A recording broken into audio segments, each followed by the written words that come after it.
નમસ્કાર મારા વાલા ગુજરાતી મિત્રો, જાગો જોગી જાગો ચેનલમાં આપનું સ્વાગત છે. તો આજે આપણે વાત કરીશું કે એકાંતનું રહસ્ય. હવે એકાંત એટલે શું? તો હવે આપણે હાલની આપણી જે સોચ છે, હાલની આપણી જે જાણીએ છીએ, હાલની જે આપણી મગજ શક્તિ છે, જે આજની આપણી જે વિચારધારા છે, એમાં આપણે એવું ધારીએ છીએ કે સંસાર છોડીને ભાગી જવું અને પહાડોમાં, જંગલોમાં, ગુફાઓમાં, નદીઓમાં, નદી કાંઠે કે કોઈ સરોવર કાંઠે કે કોઈ તીર્થ સ્થાનોમાં છુપાઈને બેસી જવું, એનું નામ એકાંત. કહેવાનો મતલબ છે કે સંસાર છોડીને ભાગી જવું એનું નામ એકાંત. પણ અહીંયા જ આપણે મોટી ભૂલ કરીએ છીએ કે આપણે સંસાર છોડીને જે ભાગી જવાની, ઘણા લોકો ભાગી ગયા છે અને હજુ પણ ભાગી રહ્યા છે. તો સંસાર છોડીને જે ભાગી રહ્યા છે, તો તમે વિચારો કે સંસાર છોડીને કોણ ભાગી રહ્યું છે? મનુષ્ય ભાગી રહ્યો છે કે મન ભાગી રહ્યો છે? એનું હૃદય ભાગી રહ્યું છે કે એની નાભી, હૃદયના કહેવાથી ભાગી રહ્યો છે કે નાભીના કહેવાથી ભાગી રહ્યો છે, કે પછી એને સત્યની પ્યાસ લાગી એટલે ભાગી રહ્યો છે? સંસાર છોડીને એક માણસ સંસારમાં રહે છે. ધારો કે હું પોતે સંસારમાં છું. અત્યારે અમે કંઈ આશ્રમ, આપણો કોઈ આશ્રમે નથી. આપણી પોતે મારી પાસે જમીન છે, ખેતીવાડી હું પોતે કરું છું અને પશુપાલનનું કરું છું ને બીજું કામ કરું છું. તો હવે મારું મન મને એવું કહે કે હવે અહીંયા તારે નથી રહેવું, તું સંસાર છોડીને ભાગી જા. હવે હું સંસાર છોડીને ભાગવા માટેનું મને માર્ગદર્શન કોને આપ્યું? મને સૂચના કોને આપી? મને હુકમ કોને આપ્યો કે તું સંસાર છોડીને ભાગી જા? મારા હૃદય તો મને હુકમ આપ્યો જ નથી. તો મારી નાભીમાંથી અસંખ્ય ઠોકરો વાગી પણ નાભી એવી જાગૃત થઈ નથી કે તું સંસાર છોડીને ભાગી જા. તો આપણે સંસાર છોડીને ભાગી જઈએ છીએ એનું એક જ કારણ છે કે આપણે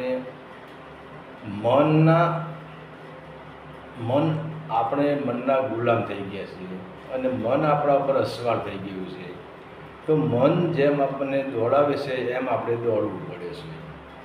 તો સંસાર છોડીને ભાગવાનો એક જ મિનિંગ થાય છે કે તમે જો મનના કહેવાથી સંસાર છોડીને ભાગી જતા હોય તો એનો કોઈ જ અર્થ નથી. કારણ કે તમે ભાગી જાઓ છો, તમારું શરીર ભાગી જશે સંસાર છોડીને, પણ તમારા મનની અંદર પૂરેપૂરો સંસાર સંપૂર્ણપણે ભરેલો જ હોય છે. તમે જંગલોમાં જાઓ, પહાડોમાં જાઓ, ગુફાઓમાં જાઓ, કોઈ જગ્યાએ તમે જાઓ અને ત્યાં જઈને તમે બેસી જાઓ તો ત્યાં તમે નવો સંસાર ઊભો કરવાના છો. કારણ કે તમારી વાસનાઓ જ્યાં સુધી અંદર પડી છે ત્યાં સુધી સંસાર છોડીને ભાગવામાં કોઈ જ સાર નથી. કે તમારી વાસનાઓ તમે સંસાર છોડીને ભાગો છો એટલે તમારી વાસનાઓ તમે દબાવો છો. માનો કે તમારી પાસે કામ વાસના જ પડી છે. હવે તમે નક્કી કર્યું કે આપણે સંસારમાં રહીએ તો કોઈ સ્ત્રીનું મુખ જોવું પડે, સંસારમાં રહીએ તો આપણે લગ્ન કરવા પડે, લગ્ન કરીએ તો સ્ત્રી આવે, અને આપણા ગુરુએ એવું આપણને કહ્યું છે કે બ્રહ્મચર્યનો નિયમ પાળો, બ્રહ્મચર્યનું પાલન કરો. તો ગુરુના વચન પ્રમાણે આપણે ચાલવું જોઈએ. તો હવે ગુરુએ તો તમને બ્રહ્મચર્યનો નિયમ પાળવાનું તમને કહી દીધું, પણ હવે તમારી નિયમ ક્યારે પડે કે જ્યારે આપણે મૂળ બંધને બાંધીએ અને મૂલાધાર ચક્રથી આપણે ઉપર ઉઠીએ ત્યારે બ્રહ્મચર્યનો આપણે ઓટોમેટિક એનો નિયમ આપણે નિયમિત બની જાય છે. કે બ્રહ્મચર્ય ઓટોમેટિક ઉપલબ્ધ થાય છે. એના માટે પ્રયત્ન કરવાના હોતા નથી, પણ એના માટે આપણે મૂલાધાર ચક્રને જાગૃત કરી લેવું પડે.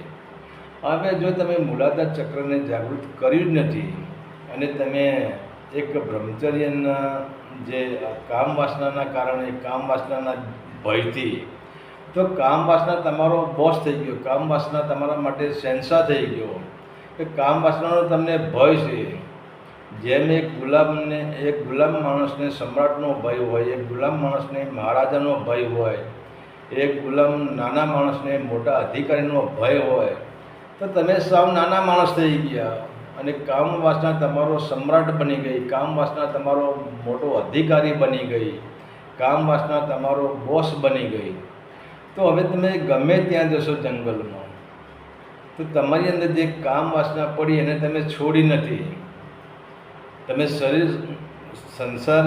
સંસારમાં તમે છૂટી, પણ તમારું શરીર સંસારમાંથી છૂટી ગયું છે. તમારું શરીર લઈને તમે જંગલમાં ભાગી ગયા છો, પણ તમારી જે કામ વાસના અંદર પડી છે, તમારો લોભ અંદર પડ્યો છે, તમારો અહંકાર અંદર પડ્યો છે, તમારો જે મોહ અંદર પડ્યો છે, એ ક્યાં જવાનો છે?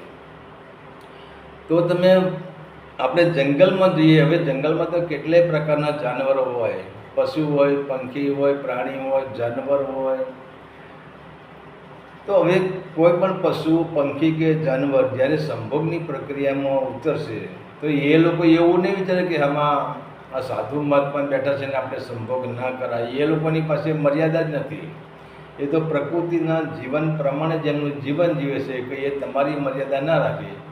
પણ જ્યારે બંને પશુ, પંખી કે પ્રાણી એ તમારી નજર સમક્ષ જ્યારે એ સંભોગની પ્રક્રિયામાં ઉતરશે, ત્યારે તમારી અંદર જે સંભોગનો કીડો પડ્યો છે, સંભોગની તમે જે દબાયેલો છે, સંભોગની વાસનાને દબાયેલી છે, એ વાસના તરત જ ઊભી થવાની છે. અને જેમ આપણે સ્પ્રિંગને દબાવીએ અને છોડી દઈએ પછી સ્પ્રિંગ ડબલ ઉછળે છે, તો એવી રીતે એ દબાવેલી સ્પ્રિંગ એનાથી 10 ગણી તાકાત કરીને સ્પ્રિંગ ઉછળવાની છે. અને આપણે એ પ્રક્રિયામાં આપણે ખેંચાઈ જવાના છીએ. તો એ કહેવાનો મતલબ છે કે આપણી અંદર વિષય, વાસના, લોભ, મોહ આ બધું પડ્યું જ છે. અને આ બધું આપણા અંદરથી બહાર કાઢવા માટે કોઈ જંગલમાં જઈને, કોઈ પહાડોમાં કે ગુફાઓમાં જઈને આ વસ્તુ કોઈ દિવસ બહાર નીકળી શકતી નથી. જવલ્લે જ કોઈ એવા વીર પુરુષો કે જેને જગતમાં જેને સંપૂર્ણપણે ભોગવી લીધું. જાણે કે આપણે ઘણાએ ભગવાન બુદ્ધ, એ પણ એક રાજપુત્ર હતા અને એમને તો અસલ આપણે તો કંઈ ભોગવી જ નથી. એને તો કેટલી સુંદર સ્ત્રીઓ સાથે સંભોગમાં ઉતરી ગયો, એને કેટલી સંપત્તિમાં એ રમી ગયો, એને બધું જ ભોગવી લીધું છે. કંઈ ભોગવવા એને બાકી રાખ્યું જ નથી. અને એમાંથી એને અરુચિ આવી ગઈ છે. હવે એમાંથી એનું મન તૃપ્ત થઈ ગયું છે કે આટલું બધું મેં ભોગવી લીધું અને હવે શું? ત્યારે કહેવાય છે કે એનો જે સારથી હતો, એના સારથીએ એ રથ લઈને જતા હતા, ત્યારે એને એક વૃદ્ધ માણસને જોયું, જે લાકડીના ટેકે ચાલતો હતો. એનું શરીરનો જે સૌંદર્યની લાલી હતી બધું ખોવાઈ ગયું. ત્યારે એ ગૌતમે એના સાથીને કહ્યું કે આ માણસનો કેમ આવો જન્મ થયો છે? ત્યારે સાથીએ કહ્યું કે આને વૃદ્ધાવસ્થા આવી ગઈ છે. ત્યારે ગૌતમને એમ થઈ ગયું કે શું ખરેખર વૃદ્ધાવસ્થા આવે, શરીરનું પરિવર્તન થાય? ત્યારે સારથીને એના પિતાએ ના જ પાડી હતી કે આને સત્ય વસ્તુ નહીં બતાવવાની. પણ શું કે રાજકુમાર હતો, ત્યારે એને સત્ય બતાવવું પડે. તો સારથીએ કહ્યું કે એ રાજકુમાર, હે ગૌતમ, જ્યારે આનો જન્મ થયો ત્યારે આ ખીલેલું ફૂલ હતું અને એ પછી ધીરે ધીરે શરીરનું પરિવર્તન થયું. જેમ સૂર્ય સવારે સૂર્યોદય થાય છે અને સૂર્ય 12 વાગે એટલે સૂર્ય મધ્યાંતરે આવે છે અને મધ્યાંતર પછી સૂર્ય ધીરે સૂર્ય અસ્ત તરફ જાય છે. એવી જ રીતે આનું માનો કે આપણું 80 વર્ષનું જીવન છે, 40 વર્ષ સુધી આપણું જીવનરૂપી સૂર્ય મધ્યાંતરે આવે છે અને 40 વર્ષ પછી આપણો જે જીવનરૂપી સૂર્ય નીચે ઢળે છે, એટલે કે અસ્ત તરફ થાય છે, મરણ તરફ જાય છે. ત્યારે શરીર ધીરે જે આપણું ખીલેલા ફૂલ જેવું હતું અને જેમ એક ખીલેલું ફૂલ ડાળીએ લાગેલું હોય છે તો એ ખીલટ હોય છે અને ડાળીથી એ ફૂલ છૂટું પડી જાય છે. ત્યારે પછી એ ફૂલ મુરઝાઈ જાય છે. તો આપણો 40 વર્ષ પછી જે મધ્યાંતરે આપણી યુવાનીનો સૂર્યાવેદો એ જ્યારે નીચે ડળે છે ત્યારે ધીરે ધીરે ડાળીથી ફૂલ તૂટતું લાગે છે, ડાળીથી ફૂલ તૂટી જાય છે અને ધીરે ધીરે ડાળી છૂટી પડવા માંડે છે. એટલે આપણું શરીર કમજોર પડી જાય છે, એનું તેજ કંઈ રહેતું નથી.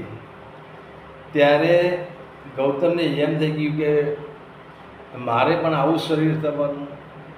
ત્યારે એમના સાથીએ એમના પિતાએ ના જ પાડી હતી શુદ્ધોધને કે ભાઈ તારે સત્ય વસ્તુ નહીં જણાવવાની, પણ એમ કરી એને કહ્યું કે હા ગૌતમ, તારી પણ મારી પણ આ દશા છે, તારી પણ આ દશા છે, તારા પિતાની પણ આ દશા છે અને અનંત બ્રહ્માંડમાં જેટલા જીવાત્મા હશે બધાની આની આ જ હાલત છે. અને ત્યાંથી પછી કહેવાય છે કે રથ આગળ જશે, એક માણસ મરી ગયેલો હશે અને એને સ્મશાન યાત્રા મળી જશે. ત્યારે પછી કે આને શું થયું, હવે એમ મરી ગયો છે. ત્યારે એને ઠોકર વાગી ગઈ અને ઠોકર વાગ્યા પછી હવે એને તો આખો વૈભવ એને જીવનમાં માણી જ લીધો હતો. એને માણવામાં કંઈ વસ્તુ બાકી રાખી નથી. ત્યારે પછી એને કહ્યું આટલું બધું મેં સુખ ભોગવ્યું, એમ છતાં મને શાંતિ નથી. અને વાત પણ સાચી છે. તમે જુઓ, તમારી પાસે કરોડોની સંપત્તિ છે, અજબોની સંપત્તિ છે, પણ તમે એને ભોગવી લેશો પણ એ સંપત્તિ તમને એક રત્તી ભાર પણ સુખ આપવા માટે તૈયાર નથી. અને સુખ આપશે તો એના પાછળ તમને એ સંપત્તિ દુઃખ આપવાની જ છે. ત્યારે ગૌતમને એમ થયું કે સાચી સંપત્તિ કઈ. ત્યારે એને નક્કી કર્યું કે હવે મારે એકાંતમાં જવું પડશે. સાચી સંપત્તિની શોધમાં મારે એકાંતમાં જવું પડશે. અને એ જ્યારે એકાંતમાં ગયા ત્યારે આ બધું જ છોડી દીધું છે. આના મગજમાંથી બધું કાઢી જ નાખ્યું છે. જેમ આપણને શરદી થાય નાકમાંથી આમ લીંડ કાઢીને ફેંકી દઈએ, એમ ગૌતમે બધું જ ફેંકી દઈને જ જંગલમાં ગયા છે. એના માટે એકાંત બરોબર છે, પણ આપણે તો હવે બધું અંદર ભરીને જ ગયા છીએ.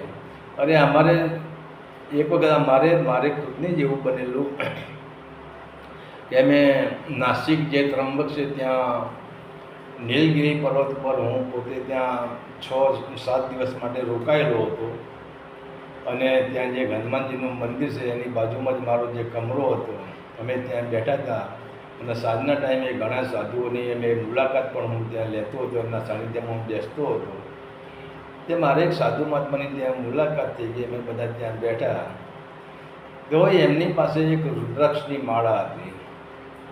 હવે રુદ્રાક્ષની માળા પણ એમના રૂપિયાથી તો માળા ખરીદી જ નથી.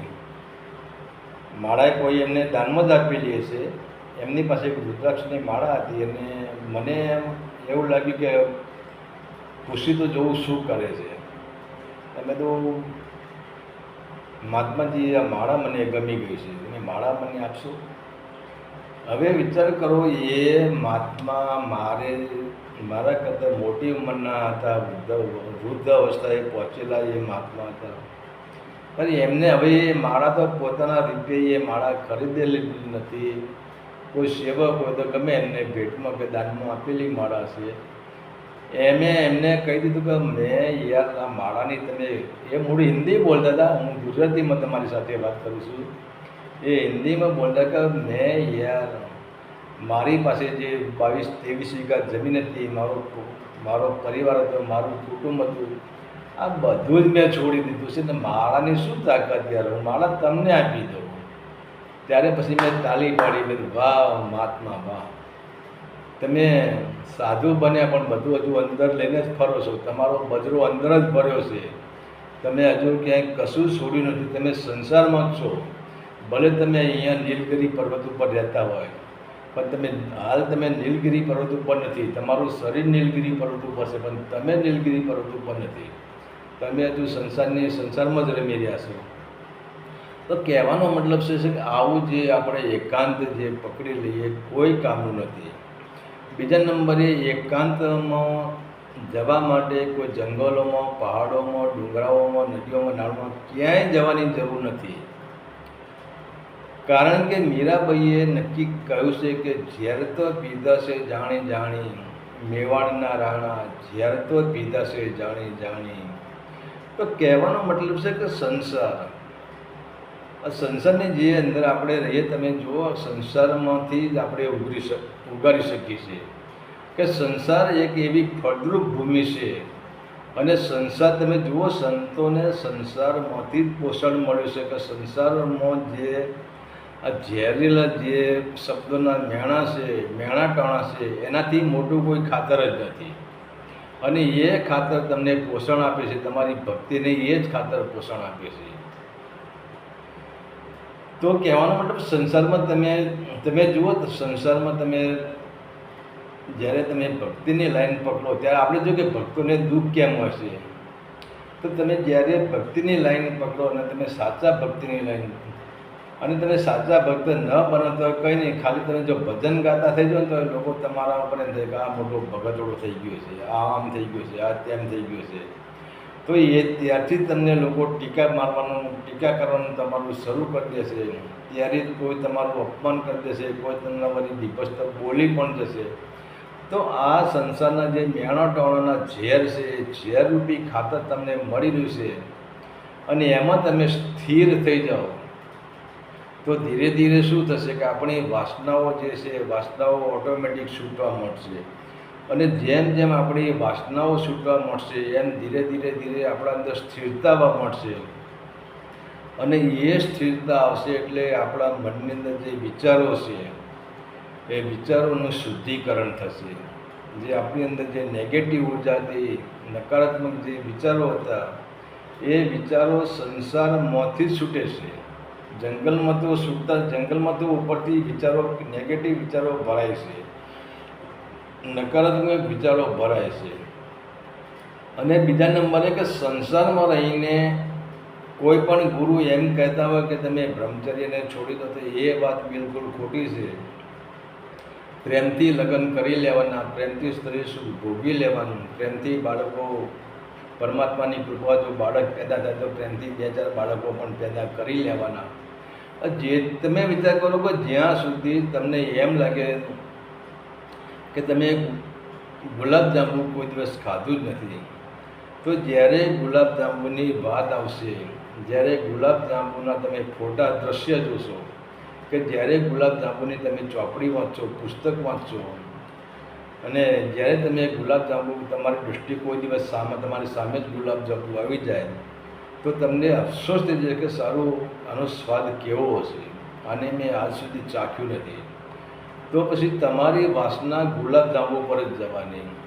અને તમે કોઈ પણ કાળે તમારી જો ઉગ્ર વાસના બની અને એ વાસના જો લક્ષ્મણ રેખા અંડોળી, તો તમે એ ગુલાબજાંબુ ખાવા માટે ચોરી પણ કરી દેવાના. કહેવાનો મતલબ છે કે તમે જો સ્ત્રીને તમે સંપૂર્ણપણે ભોગવી લીધી, તો આપણે જોઈએ કે ભગવાન બુદ્ધે એક દિવસ એમના શિષ્ય તો જે વિક્રમ, એને કહ્યું કે વિક્રમ, આપણે અહીંથી પાણી ભરી લેવાનું છે.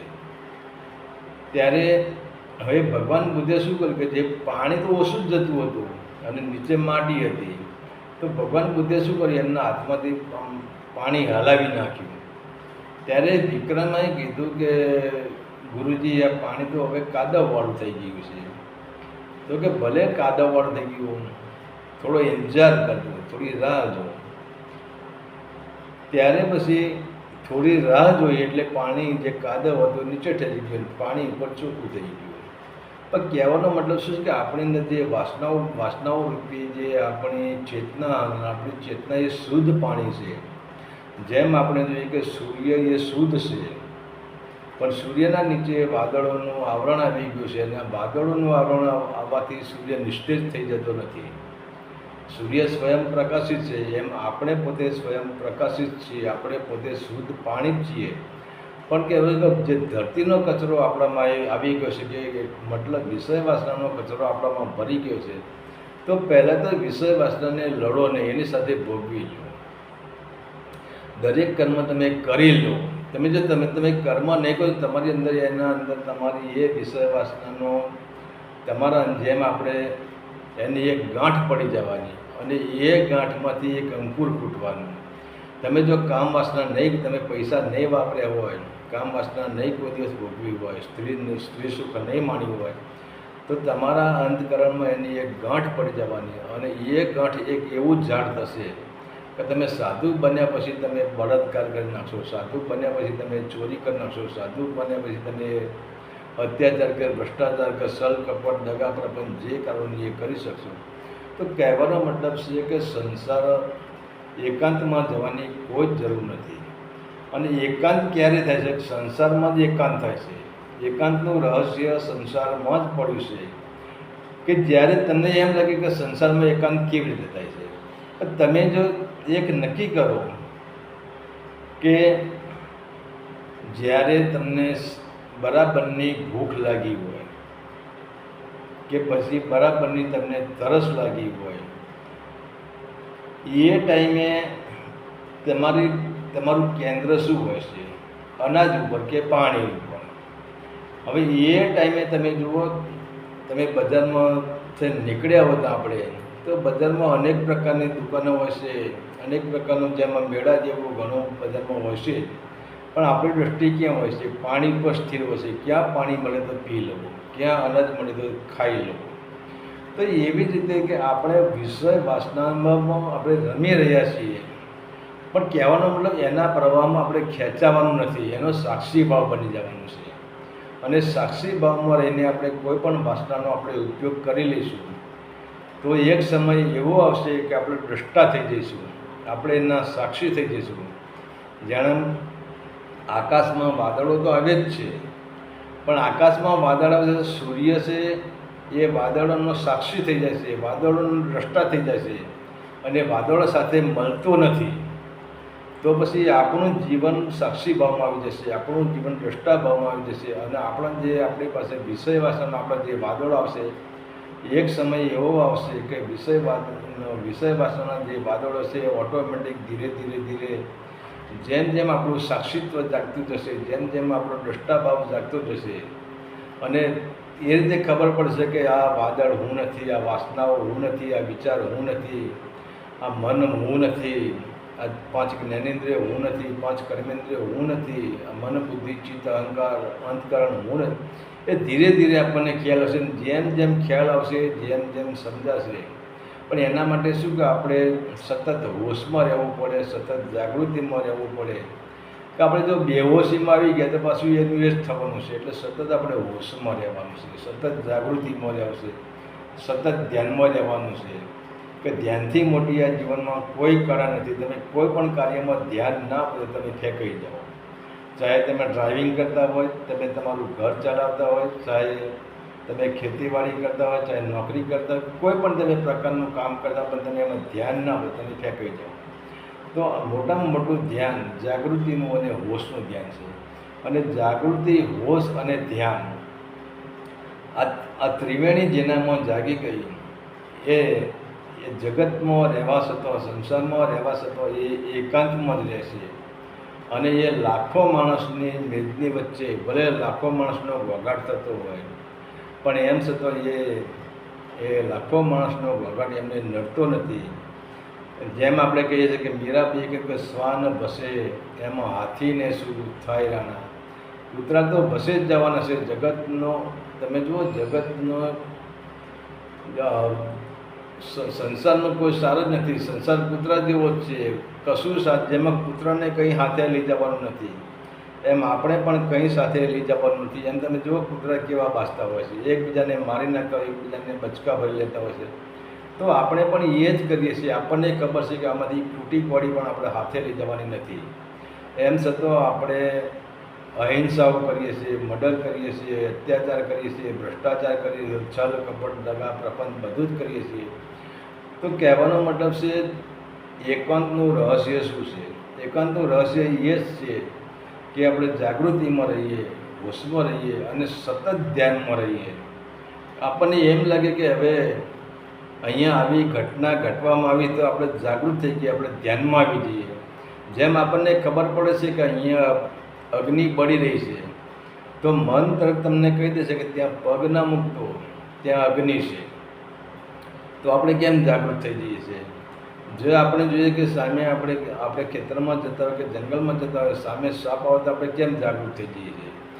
જાણે કોઈ હડકાઈ કૂતરો હોય તો આપણે કેમ જાગૃત થઈ જઈએ છીએ? તો એવી રીતે આ બધા હડકાયા આપણી વાસનાઓ છે એ હડકાયા કૂતરા જેવી જ છે. અને એને જ્યારે આપણે કોઈ પણ પ્રકારની વાસના ઉઠે ત્યારે આપણે હોશમાં આવી જવાનું છે અને જાગૃતિમાં આવ્યું છે અને ધ્યાનરૂપી ત્યાં જ્યોત પ્રગટાવી દેવાનું છે, ધ્યાનરૂપી ત્યાં દીપ પ્રગટાવી દેવાનું છે.